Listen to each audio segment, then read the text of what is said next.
Good afternoon, Australia. This is Megan Jones from ICEA coming at you live from the past, welcoming you to our very first webinar that ICEA is scheduled with your times in mind. I would like to thank Palisade for bringing us today's webinar, and I'm pleased to introduce Rishi Prabhakar, who will be providing a different and rather impressive, I must say, format today. There will not be a slide in sight. Rishi is going to be walking us through a Monte Carlo simulation while using at-risk, and will help you make sure the model is actually using your knowledge. Rishi? Great, thank you very much, Megan, and welcome everyone to today's webinar. I really can't add anything to that excellent introduction. Except I guess to reiterate that I'm happy for questions to roll in through the session today, and if appropriate, I'll answer them straight away. Otherwise, we can also save those for the end. Now, very importantly, as Megan also mentioned, there'll be no slides, there'll be no big things to read, and for you to simply have, my voice talking to you as I read through something you could read yourself. Everything I'm going to do today will be live in the spreadsheet for various reasons. One, it's far more interesting for both me and hopefully you as well. And it's also how things actually work. There's not much point in talking about Monte Carlo simulation in a spreadsheet environment without running a Monte Carlo simulation on a spreadsheet. So a very brief introduction to Monte Carlo simulation in spreadsheets itself. That's what we're going to start with, but then we're going to dive straight into those specific questions that were in the description that I'm sure you've all seen regarding how can we appropriately utilize subject matter expertise in our modeling. Now, it's not that I can tell you something about your subject matter. When it comes to you guys doing your estimation and coming up with parameters and so forth, I can make mathematical guidances for you, if that's actually an expression, being a mathematician myself, but I'm not an estimator. I don't work in projects. I don't have a QS background or any such thing. I'm just a mathematician. So I'm a modeler, and I know that models have various elements in them that are often a little bit, I don't want to use the word confusing, but they can be counterintuitive to people who haven't studied them themselves. So how do we translate your knowledge appropriately onto the spreadsheet? When I encounter clients for the first time, it is generally the case that they are very good at what they do, but they don't necessarily have what they know on the spreadsheets in front of them, and they don't know. They just are not aware that all of their years of experience and education and knowledge doesn't actually end up coming out in the results. So let's look at a few of the key aspects of that today and see if we can maybe shine a light on some of these problems. So the first thing to actually talk about very quickly is what on earth it is that we're actually doing here. Monte Carlo simulation with at-risk. If we unpack that just slightly, we have a spreadsheet model, and it's going to be a spreadsheet because at-risk lives inside Microsoft Excel. You can see here there's my at-risk ribbon, and it just looks like any of the other ribbons in Excel. It just happens to be the at-risk one. So we're talking about functions in a spreadsheet. We're talking about a spreadsheet layout and structure that is your own. This is not bespoke software where there are rules. It's just like Excel. You have to put in the logical components wherever you believe they should go. Okay, so just so you know, that the environment we're in today is completely and 100% Microsoft Excel. That means you have an Excel spreadsheet of the thing that you are interested in.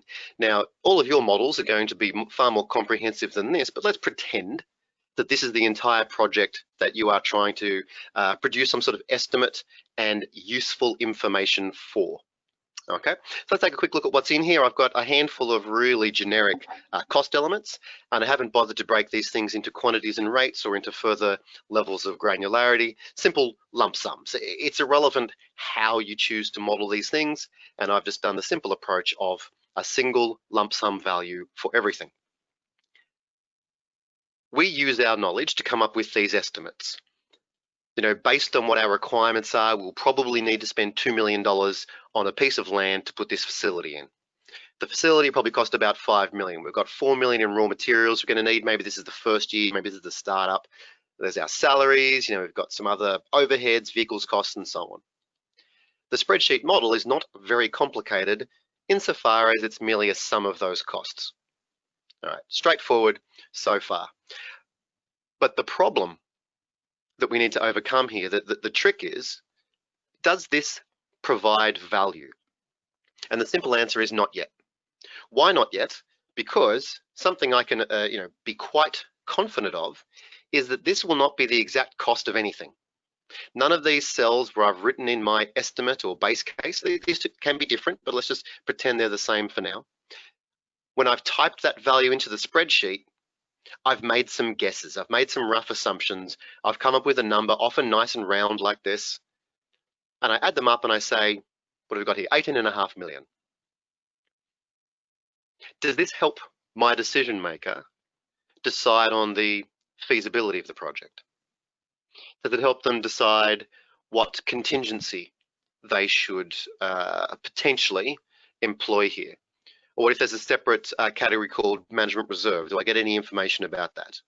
Do I know how this $18.5 million cost compares to the $20 million that my sales team sold us for? Like that was the price that we said we were willing to work to, and this is our cost. Are we going to make exactly $1.5 million out of this project? Very obviously and quite simply, we don't know. We don't know the answers to any of those questions. All I know is that if I take these 8 numbers and put them in a calculator and add them up, I get 18.5 million. What are some other obvious things I'd like to find out? What's the probability that we'll achieve 18.5? What's the chance I could manage this project for 19 million? What's the probability this will exceed 20 million, exceed 21 million? All of the really good questions that I could have about this project really revolve around 2 things. Understanding what might happen, and in some manner, what likelihood is attached to those things. Now, I'll step away from the word likelihood for a second. We're going to come back to describe that. And a lot of people use that only in one context. That's the risk register. So let's just say probability or chance. What's the chance that the cost will be below something, above something, between 2 numbers? That type of thing. That's the real information I would like to give. Okay. Now, the reason all of that exists, of course, and now we're getting into why we need to do this work at all, is because I don't know exactly what these numbers will be. In other words, they are uncertain or variable. Now, I would like them all to be very cheap, obviously, but I don't get to choose that. I can work better on my controls or be a bit more relaxed about things, but in general, these are random variables where some aspect of the final value that I end up paying is outside of my control, and we refer to that as a random variable. Pardon me. So what I want to do is to, quote unquote, model within my model. This land cost, I've estimated it to be 2 million. Of course, it's going to be a little bit more or less than that. Could it be a lot less than that? Probably not. Could it be a lot more than that? Maybe. How much more? With what likelihood? There are a range of possibilities for some, if not all of these cells. Now, I've said the word cells there. Now, the cell to us is the lump sum cost of this line item. But at a really technical level, it is just the value on the spreadsheet is a number, but I can't guarantee that number. There are times when I can. I know I'm going to put in an exact number of a particular unit or item. It could be a transformer, whatever it might be. There are an exact number of certain things that I'm going to do. That's fine. Maybe I know I'm going to employ exactly X number of project managers. But what I don't know then is the duration that I'll be employing them for. So there is always something that is uncertain. Okay. Let's just work with that. So salaries, 2 million, that's my estimate. Well, could it be 2.2 million?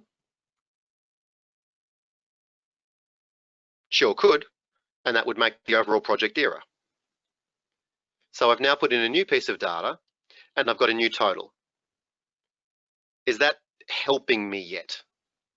No, I just typed in the new number and I got a new sum. Why it's not helping me is we've got to think about that end goal first, if you like, or with the context of, I'd like to know the chance of things happening. So it's no good me just typing in a number here to get me a different scenario. I need to have a process that actually works with the probability that the salaries will blow out to 2.2 million. Okay, that's the scope of probability distributions. I'll just show you a few distributions here. Here's our list of all distributions. That's quite a lot. Yes, that is quite a lot of different distributions. You do not need to know all of these. Let me just be clear about that. But every single one of these functions is super important to someone. And if you haven't worked with a probability distribution before, a really easy way of conceiving of them is to think about probability distributions or random variables as being dice. Here is a model of a six-sided die. What makes me say that? Well, the possibilities are 1, 2, 3, 4, 5, and 6, and they're all equally likely. And that's roughly speaking what a six-sided die looks like as a probability distribution. Now, this is essentially the same idea, all the ideas wrapped up in one simple little package of what our futures look like for us in our projects. As an expert, you or someone who is an expert has an understanding of what might happen. If I've got to have a six-sided die in my hands, and let's presume it's got numbers 1 to 6 on it, I'm pretty confident that I know what might happen. I'm also fairly confident about the probability of those outcomes. But I just don't know exactly what will happen. So for me to help determine my optimal choices and understand what the future might look like, I need to find a way of representing the possibilities and the probabilities simultaneously. And that's what a probability distribution does. Now, this idea can be extended then to something that looks a bit smoother. We do have a lot of what we call continuous functions in our models, and they look more like this, where I have a range of possibilities for a duration, number of hours of a certain labor type required, tonnage of maybe earth that's going to be removed from a location, just ranges of possibilities. But the concept is still the same. Along the x-axis, I have what are the values that are possible. The y-axis in some manner represents likelihood. So values where the distribution is taller are more likely, values where it's lower, less likely. Easy. Now, I'm a mathematician. I studied probability distributions at university. You don't need to know any more than what I just told you about distributions. It helps, but you don't need to be a mathematician to work with this stuff. So here is my probability distribution. What does this represent? It definitely does not represent a six-sided die. There are some similarities in that the values appear to go from 1 to 6, but obviously the probabilities aren't correct. And a lot of things that can't happen, like 2.178, which is up here somewhere, that's a possibility in this shape. It's not a possibility in the other one that I showed you before. So we do know things about the future without knowing the future. We need to find distributions that best represent what might happen and place them in the appropriate location on the spreadsheet. Okay. One example, if I take, let's just take this land cost, is cell C3. Instead of being the number 2 million, it could well be or should well be a probability distribution that represents what that land might be. Now, not unreasonably, the most common approach to understanding or working with uncertainty is a 3-point estimate. It is not universal, but it is very common. Why it's not universal, as we're going to discover, is it's simply not appropriate in all cases. But it's certainly a great place to start, and it's certainly the right approach if I'm looking at a single continuous spread of possibilities. So when I'm buying a piece of land, I know that basically, down to the nearest cent, any value between two numbers is possible. It's not that land prices are always 1.8, 1.9, 2, 2.1 or 2.2 million. There aren't jumps like that. Everything in between is also possible.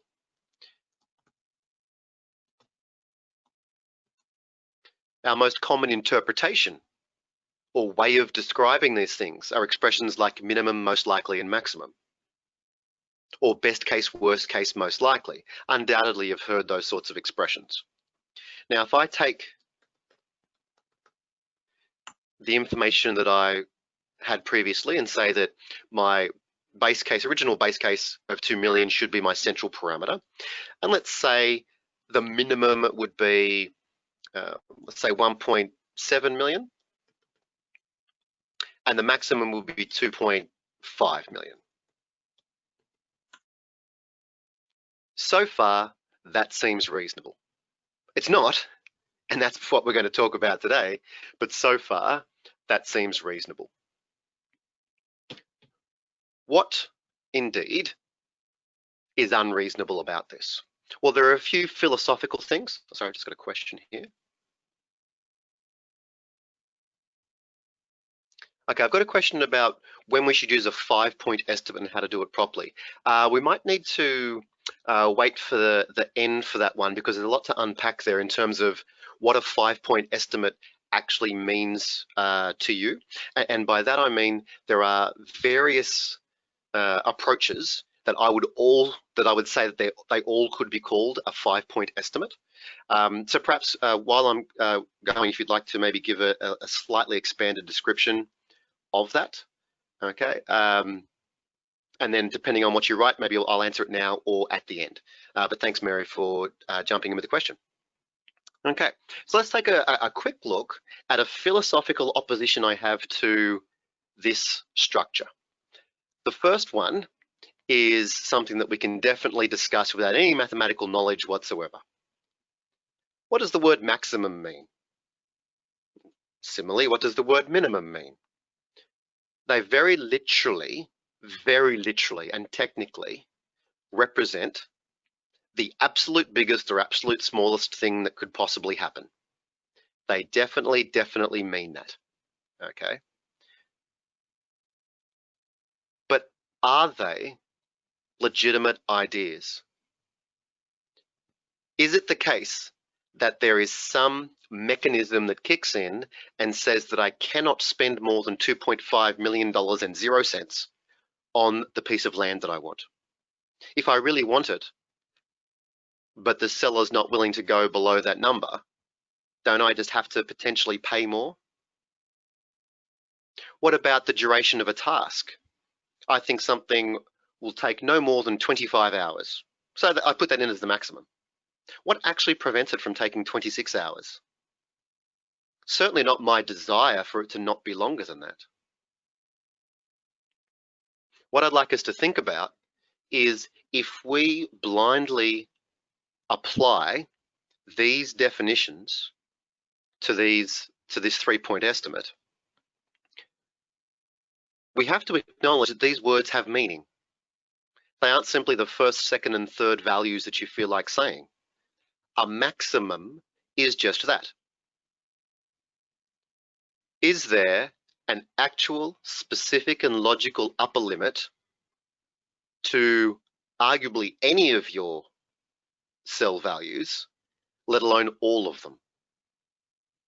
Now, I'm not saying that you are exposed to $1 billion IT cost. Depending on who you are, that might be legit. Let's say $1 trillion. It doesn't matter. I can invent any number I want. You're not going to spend $1 trillion on IT. Great. But that doesn't necessarily translate to the maximum parameter of a probability distribution. Sometimes there are upper and lower limits on items in your spreadsheet. 0 is a very common lower limit. You can't remove less than 0 cubic meters of soil. A task can't take negative time. No problem. But if it can't take negative time, it probably can't take 0 either. It probably can't take 1 hour. If I think it's going to be 1,000 hours, 1 is also infeasible, 10's infeasible, 100's infeasible. No problem. What about the maximum for that same thing that I'm discussing? How long can it take some things to take? As long as it feels like taking. Now, some people will say, oh, it does have a maximum because we're not willing to spend more than that. Well, if we explore that scenario, we'd say, so what are you going to do? Cancel the project? If so, then this spreadsheet doesn't exist because the spreadsheet presumes that the project finishes and you actually pay all of these amounts. You would need a different model with some different structure to include potential shutdown or abandonment situations. So yeah, you're still actually exposed to more than some value. Now, I won't explore that any further, but I'd like you to start thinking about the words that we use and whether they really have a place in the initial construction of our distributions. Now, in the description of this particular webinar, I mentioned why minimum, maximum, most likely parameters aren't helpful. But a 3-point estimate is. So let's explore why these things aren't helpful.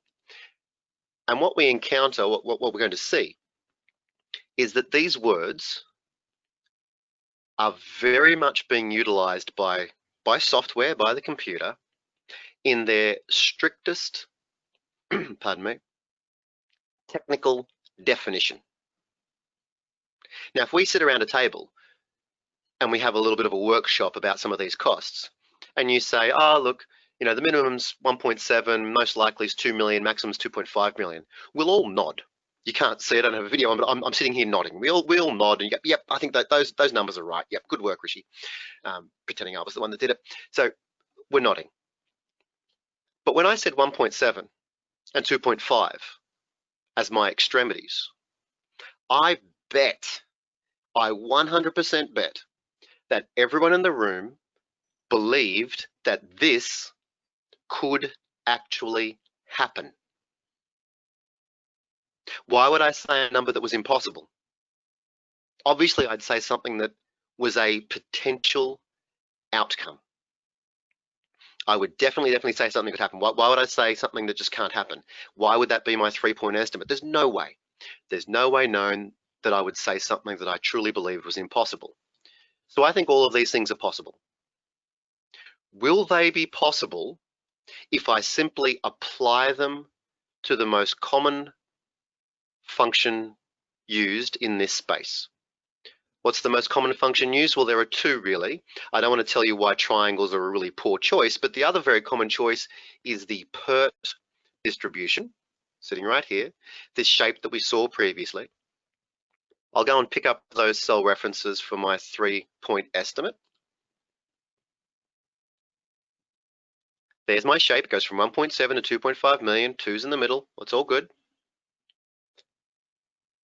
Why did I pick this particular function? Because the parameters themselves are minimum, most likely, and maximum. What else could I have done? Well, let's say I went for a log normal function. Well, it doesn't have minimum, most likely, and maximum. It doesn't have a 3-point estimate. So that, you know, that's the end of that. What about a Weibull function? Well, that's got alpha and beta. That seems to be getting even worse now. So let's quickly turn these parameters off. Okay. I'll go back to another function. So there's this Weibull thing with the alpha and beta. We've got no idea what those things are. What about a Pareto function? Well, that's a theta and like an A. It's not even an alpha. So you can see very easily or clearly why the Pert function is very popular, because its parameters are words. And the words, minimum, most likely, maximum, are words that we often use, or best case, worst case, most likely. Okay, so we use that function because that's what it sounds like would be a reasonable thing to do. I'll go back and build my function again. Is it doing what I think it's doing? Now, I mentioned this cryptic comment before, and you say, well, it's obvious. If I say that the maximum is 2.5 million, I said this number because I could conceive of a scenario where it existed. It's not a number that I was thinking about that couldn't exist. That doesn't seem to make sense. However, whether you think it's unfortunate or not, the maximum of a probability distribution when it's continuous like this doesn't exist. And by doesn't exist, I mean has zero probability of occurring. Now, before I mentioned that the height of the curve represents probability. Okay, so we can say I've got non-zero probabilities in this region here. It's all non-zero, non-zero, non-zero. Oh, it's getting pretty low. Get to 2.4, that's pretty low, but clearly non-zero. I get bigger and bigger. Hang on, where's my curve gone? It looks like there's no curve here out at, like, even before I get to 2.5. That's just a trick of the graphing. But at 2.5, the curve stops. The curve quite literally has zero height at this value. There is no probability that I'm going to get 2.5 million, or frankly, as we look here, even close to it. Here is what I think is a very easy to explain, easy to understand idea about how, for all these years, the way we've been talking and using mathematics has actually been wrong. The true maths of the situation that we're trying to utilize here has been counterintuitive, and potentially we haven't known it. We haven't been aware that when you say those 3 points, the low point and the high point don't actually exist. During a simulation, which I'll show shortly, during a simulation, these things can't come out of the system. It's just not a scenario that is possible. And I would challenge anyone to think that the 3-point estimate that they provide, 2 of the 3 points, you intended for them to be impossible or to not exist. There's just no way that you decided to say the first value that you could think of where everything below it was possible, everything above it was impossible, and it itself was impossible. I would be very, very surprised if that's what you meant. And then why did you pick that number? How did you come up with that value that was the first thing that was impossible? Okay. Now, it's not the end of the world. We can work with this. But it should be clear that probably what you believe as an expert isn't feeding into the software the way you might have thought. So that's sort of these 2 parameters we're not happy with. What about this guy here, most likely? Guess how often that most likely scenario occurs? Never.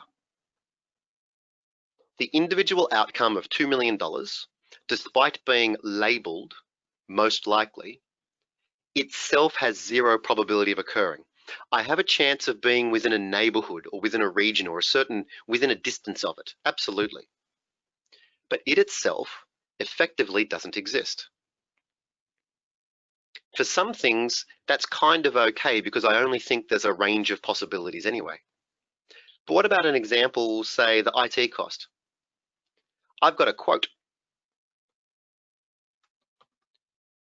And my quote is for $1 million. And that's why I've estimated it at $1 million. And I expect to pay that much, but I know that there's a chance there are going to be some sort of variations, and that might be an extra, who knows, 100K to, I don't know, maybe 500K. There could be some variations to that. So I might naively say that, well, based on that, the minimum is going to be $1 million, because there's just no way that we're going to end up paying less than that. We also think, based on language, that the most likely would be $1 million. And then that the maximum, sorry, you deserve a capital M, a maximum would be 1.5 million. And so we go to our distribution palette. There's my Pert function. There are the 3 words I just built: minimum, most likely, maximum. I'll go and do my cell referencing. I'll pick up my numbers and I get this shape. Oh, don't know why I didn't like that.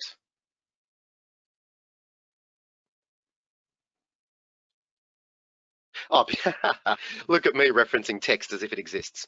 So we'll just do 1, 1, and 1.5.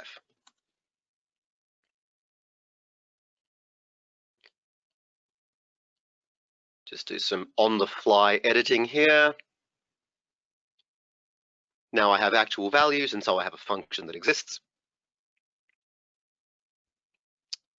There we go. This is the distribution that I just told @risk to create, but it is not the distribution that I am thinking of when I came up with these numbers. Why not? Well, let's get out my drawing tools here. I wanted there to be a pretty good chance of it being exactly $1 million.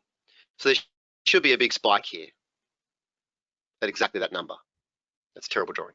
Then I thought, well, there might also be some variations. So it might be maybe 1.1 out to 1.5. There are also possibilities here. This is definitely not what this shape has given me. What is the probability of getting exactly 1, of it just being exactly as per the quote? Well, this function didn't ask for it. It never asked me how confident am I that it will be 1 million. So it just did something else and ignored what I said. There are also possibilities between 1 and 1.1 that I don't think are feasible. The actual shape doesn't get anywhere near 1.5 in any reasonable sort of probability. So again, it's not really representing what I wanted. In fact, none of this shape represents what I thought. Now I'll just erase those. So I've just got a quick question here. Correct, Boris. Yes, it's not. It is a. The most likely is 0 probability, or has a 0 probability of occurring because the function is continuous. If it was a discrete function, then there would be a non-zero probability of each of the discrete possibilities. So yes, you're correct. Okay. So what I just showed you here is that these 3 words or expressions, minimum, most likely, and maximum, coincided with what we thought was, our situation. But when I draw it up using the software, it's not what I thought. So there is a disconnect between the way the mathematics works and the way our brains work. Now, this is a separate scenario that I'll speak about shortly, but it's just a further indication that these are misleading expressions for us to look at. This involves requiring a combination of discrete and continuous functionality. This just involves a rewiring of the way we think. Now, if I ask you for the maximum duration of a task, now that we start to think about it, you go, like, I guess I really don't know maximum. That's more based on how good my imagination is. So what alternatives do I have? And I've picked that word very intentionally. Well, instead of trying to think of a maximum, what if I simply asked, give me a big number? What would be an unusually large value, or a significantly or noticeably large value, the sort of number where you'd go, oh, that's a bummer, the land was pretty expensive. And I'm going to call that the P95. Not to be confused with the P95 of the total project cost or anything else. Simply the P95 of this cell, which is my land cost only. Why P95? Well, it's pretty big, but it can get bigger. Am I more likely able to estimate something that's pretty big or something that is impossibly big? Yeah, I can definitely come up with a P95 before I can even conceive of a P100. What's the other thing about a P95? Well, 5% of the possibilities are above it. And it turns out, psychologically, most humans think significant or unusual or noteworthy starts at about 5% likely. For symmetry, I'm going to use the same idea on the left. Don't necessarily tell me the absolute minimum because you possibly can't even conceive of it. Give me a number that's low. What would be a good scenario? How good? Noticeably good, unusually good, significantly good. And for the same reasons, I'll call that a P5. So between the P5 and the P95, I now have a 90% confidence interval. In other words, I'm 90% confident the cost will be somewhere between here and here. But there are still possibilities below and above those. What about this bad boy in the middle? Most likely. We've already described how it can be misleading. What generally sits in the middle of P5 and P95? P50. It's the median. When we want to discuss fair central estimates, we usually use median house price, as opposed to the average or some other statistic. We don't use any statistic apart from the median household income. Anything where there's the potential for skewing with larger or smaller numbers, and we just want to have a feel for, case by case, individual by individual, what are you probably closest to? The answer is the median. So I've now reworked my understanding of the 3-point estimate framework. I haven't just relabeled them. These now have specific meanings. Don't just use your imagination to think of a really, really, really, really big number. What would be just unusually big? And you can maybe even think of the scenario for that. Same there, and then what's your central estimate for what can happen? Using percentiles is an alternative approach. And there's a whole category of functions called the alternate parameter functions, one of which is the Pert alt, as an example. The Pert alt does not ask you for minimum, most likely, and maximum. It asks you the questions that are actually on the spreadsheet right now. So I get my 3-point estimate like this. Very specifically, the P5 is 1.7, the P95 is 2.5. That's a 90% confidence interval for what can happen. The curve itself can go above that and below that, and the median is 2 million. This is a far more reasonable representation of a single continuous spread of possibilities based on an expert's opinion than trying to force minimum, most likely, and maximum into something that they're not really designed to do. Okay, so that's the basic idea behind going from minimum, most likely, maximum to potentially low, mid, and high as a 3-point estimate. One of the answers to the, I think it was Mary's question earlier regarding 5-point estimates, and again, I'd want to maybe check exactly what you meant, but in this 3-point estimation, you could also have actual absolute upper and lower limits that you thought were impossible to exceed, okay? That could be a trunk min and a truncated maximum. And these are, of course, possibilities with the software because we want you to be able to model what you want. And you might say, no matter what happens, with this 3-point estimate and the shape that I create, I definitely don't want it to go above that or below that. I have some notion of feasibility, and I do think there's some sort of impossibility outside that. So this is the most appropriate way of building the underlying function. Then these two things would potentially add that theoretical limitation to it, just to make sure you never saw anything impossible in the simulation. Now, I'll step away from this particular sheet now and go to one that I've built earlier. I realize time is pressing, and I promised Megan before we started, I can go on for hours, and I will attempt to relatively quickly encapsulate what I need to for the rest of this. So to see a question. Would you still use Pert Alt with trunk max? Question from Steve. Absolutely. In fact, if I ever come on online with you guys, I have to say online now instead of on site, of course, as is the future. The 3-point estimate that I'm recommending here with low, mid, high, P5, P50, P95, using the alt functions, that's for building the fundamental shape. And the question is, would you still use trunk min and trunk max?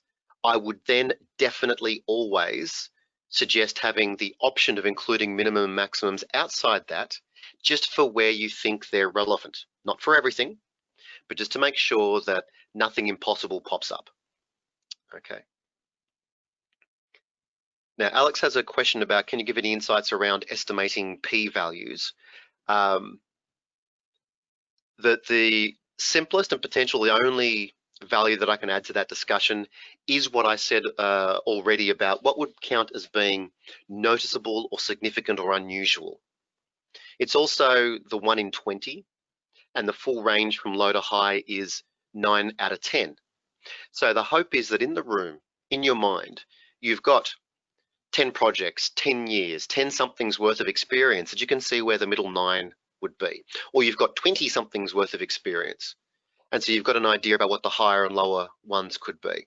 It's very difficult to give any more specific ideas than that, but definitely stay away from using your imagination to think of the absolute best and absolute worst thing that your imagination can come up with. And instead say, what would everyone agree? Oh, that's unusual. For probability of meeting. Sorry, Taggy, got a question here. The formula for probability of meeting base case. Yeah, so if I'll go to the, this is like a fleshed out version of that little model that I showed before. Okay.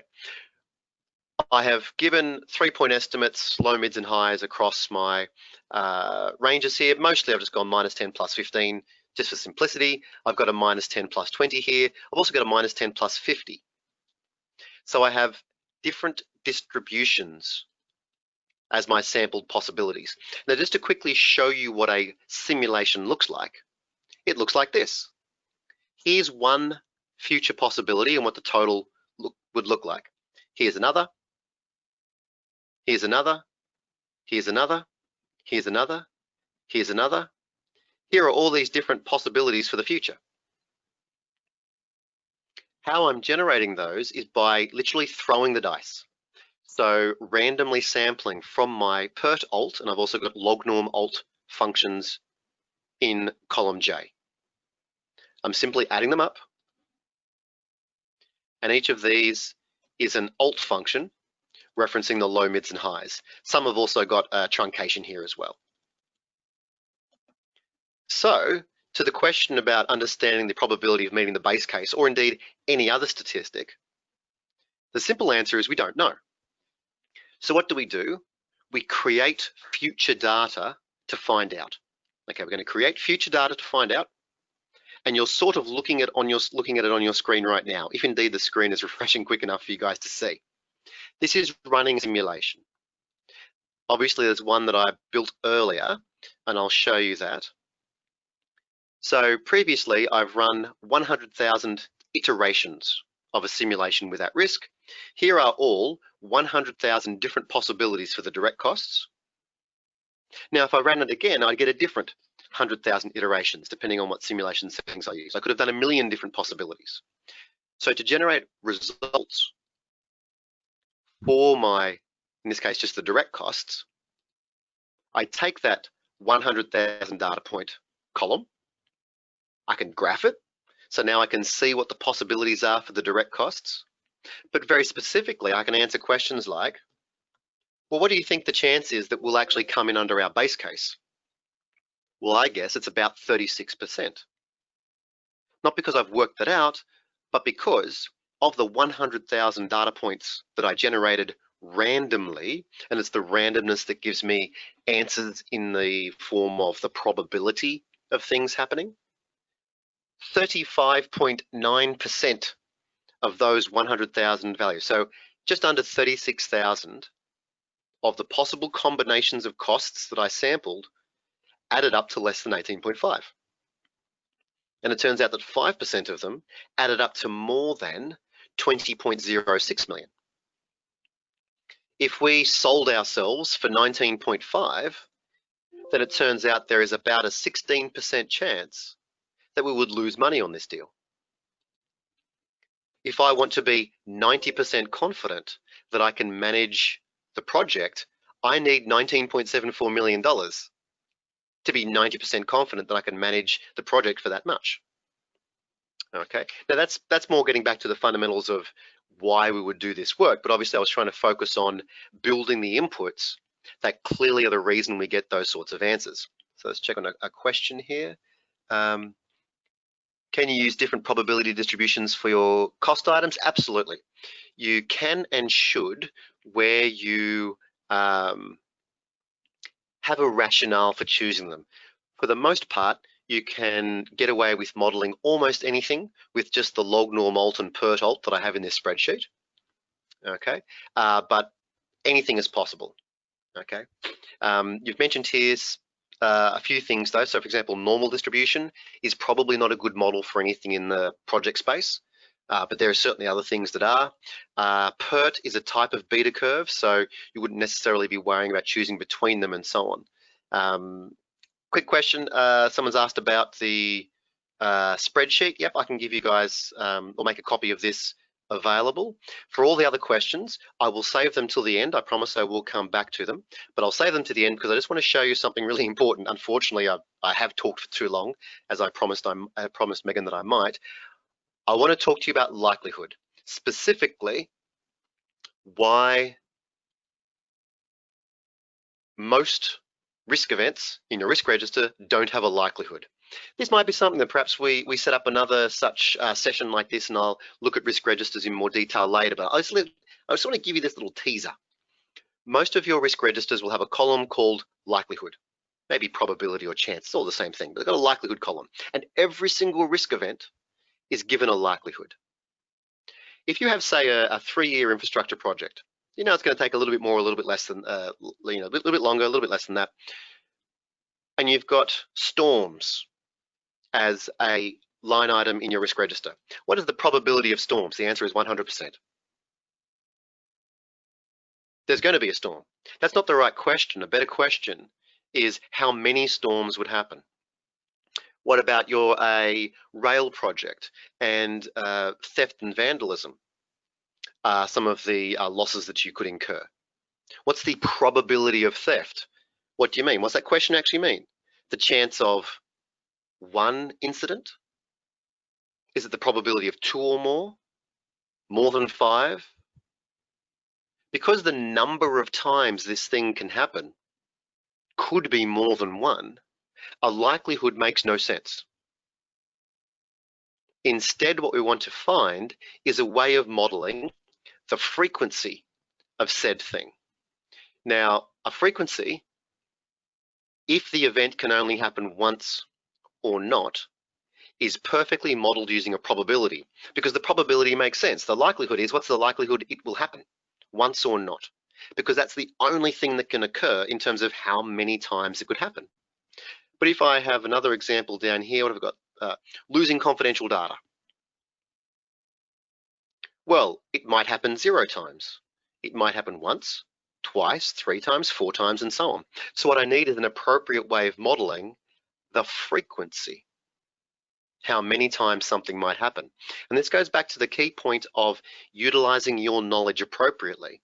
If you are only asked, what's the likelihood of a risk event, but the event could happen more than once, your expertise has just been wasted. Why? Because you have no way of answering an impossible question. You might do your best to try and shoehorn different possibilities into different places, but the best use of your knowledge isn't being done because you're being asked the wrong question and being forced to answer the wrong question. Now, due to the time constraints, which are all my fault, mea culpa, I apologize, I can't go into the risk register notion in more detail, but perhaps that's something we can request to do in the future. I'm more than happy to do these sorts of sessions again. But I just want you to take that one thing about likelihood with you and realize that anything that can happen more than once, it's inappropriate to ask what the likelihood is. It's always appropriate to ask, what is the distribution of the frequency? That frequency might go from 0 to 1 and that's it, because it's a yes-no situation. Or that frequency could be much larger. And when you start to think like that and you look at your risk register, you'll see how few of your risk events are truly just a one-off possibility and how many of them can actually happen multiple times. Workplace accidents, storms, delays caused by some external factor, weather and so on, issues with site access and so on. A lot of these things happen or could happen more than once. So we need to rethink how we model those. And now that you've sort of, the genie's out of the bottle on that one, you'll realize that, yeah, what I know about this risk event can't possibly go into a percentage. Can't possibly. All right. So what I'll do is I'll leave that there. My apologies for not really getting into the risk register too much. Because I've got so many questions here, I'd like to try and answer as many of these as I can.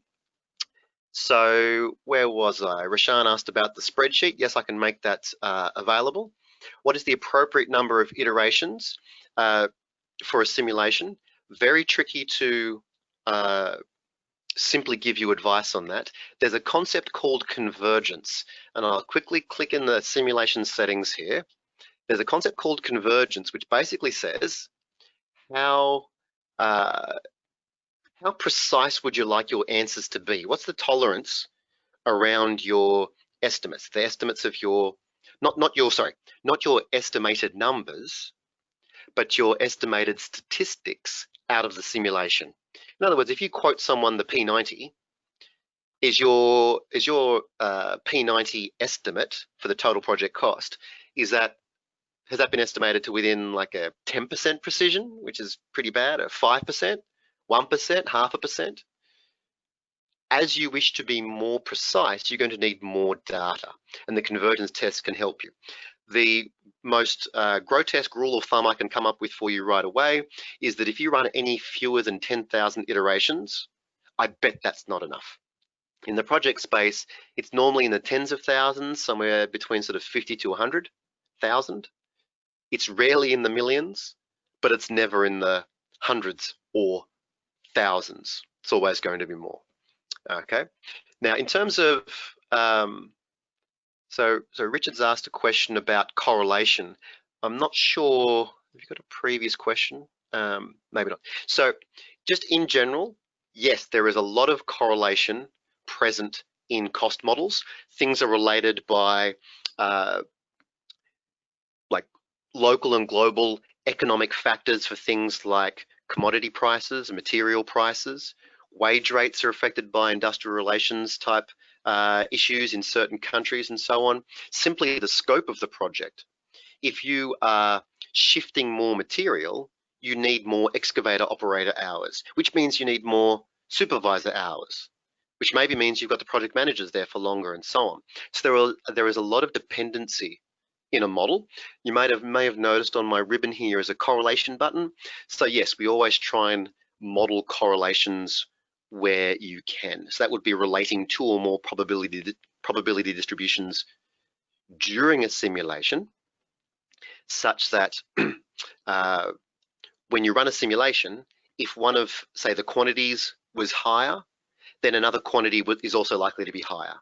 Or you might correlate your labor rates and say that the rates will either be higher or lower, depending on maybe proportion of local labour used, or the type of labour that's available for, or how much labour is available for that particular piece of work. The rates might go up or down based on how desperate people are for work and so forth. Okay. Now, correlation itself is a whole topic that could easily be a full webinar on something like correlation as well. There's a question about, can I recommend a book for basic learning or understanding? Pardon me. To be honest, not really. One of the reasons that I just jumped into the spreadsheet and started clicking is I think that's the best way to learn. I haven't really seen many books that I thought were good in terms of explaining, say, these sorts of concepts that I've just explained now. It's the sort of thing that we teach in our courses. We have a project cost and risk register course that we do every month across the various time zones in the world. And within that, sort of teasing out the details about what I went through fairly quickly today, that's how you would probably best learn how to do those things. And once you've learned it, you know it. As I said, I haven't read many books or papers that I thought properly addressed this problem, because I think they're not written by mathematicians in this field. They're written by people in the field, and they seem to ignore the maths of that a little bit. How can we realize which distribution is appropriate? So Bruce has asked what distribution would suit. Again, at the risk of sounding like an ad, I think that in our training we would be able to explain to you what the different distributions are for. Indeed, that's exactly what we do. One issue that the project cost space has with distributions is you don't really have theoretical reasons for choosing things. In certain types of financial modeling, stock market modeling, there are mathematicians who've worked on these things and said, okay, this is log normal, this is normal. In queuing theory, we say this is an Erlang function. In lifetime studies, we say this is a Weibull function. Some industries or applications have that type of theoretical basis, but in projects, not really. So there are some guidelines or rules of thumb that we can give people in training, but it's not definitive in that you still have choices.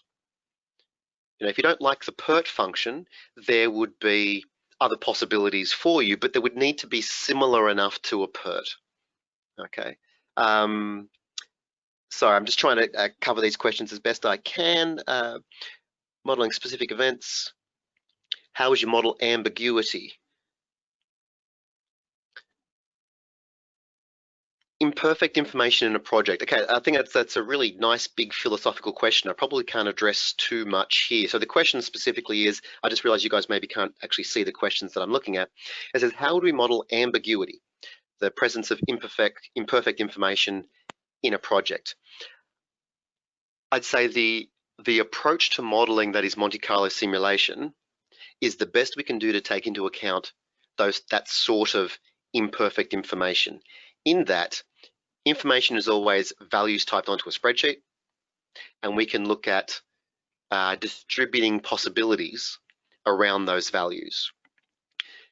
Now, we don't want to get too down to too much of a level and say, well, when we think about highs and lows, there could be uncertainty around that, and there could be uncertainty around the uncertainty around the uncertainty, and so on. I think we lose value for the time that we have.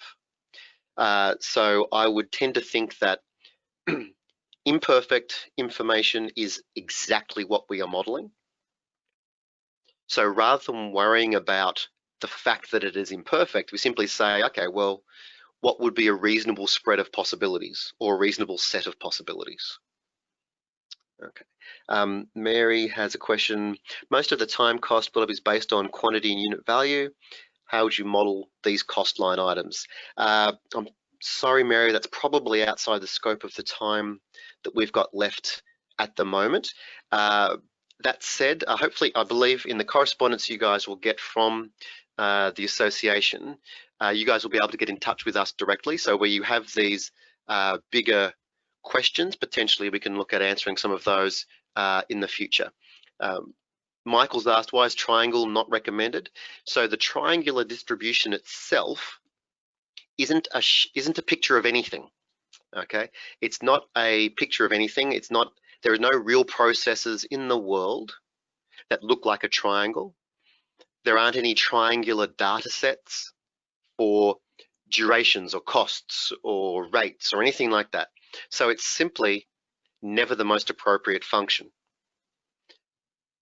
It's essentially true that if you thought a triangle was possibly appropriate, the Pert shape is probably going to be more realistic under pretty much any circumstance. Okay, so it's not recommended because essentially there's always something better. Another question, is there a base time period that the likelihood or frequency refers to? Absolutely. Arash, hey there, mate. We go way back. So the likelihood or frequency of a risk event, indeed any parameter in your entire workbook, always refers to the chronology of that cell itself. So if we were looking at a single event, a one-off, and I say it's 20%, if that's a 20% per annum thing, but it's a 3-year, probably a 3-year project, then I've misunderstood how to parameterize. So each cell, each column has a chronology associated with it. It could be the entire duration of the project, which is the most common, but some people also do like cash flow type cost models where each column is a year, in which case, again, any parameter would have to refer to the chronology of the column that it was in. So we could be looking at storms, let's say, and our risk register is across over time, and perhaps we go to the BOM and we ask what is the average frequency of storms of this magnitude or greater per annum. So then we might have 5 consecutive columns for each year of the project, and each of those columns has a frequency in it representing that yearly frequency. Let's have a look.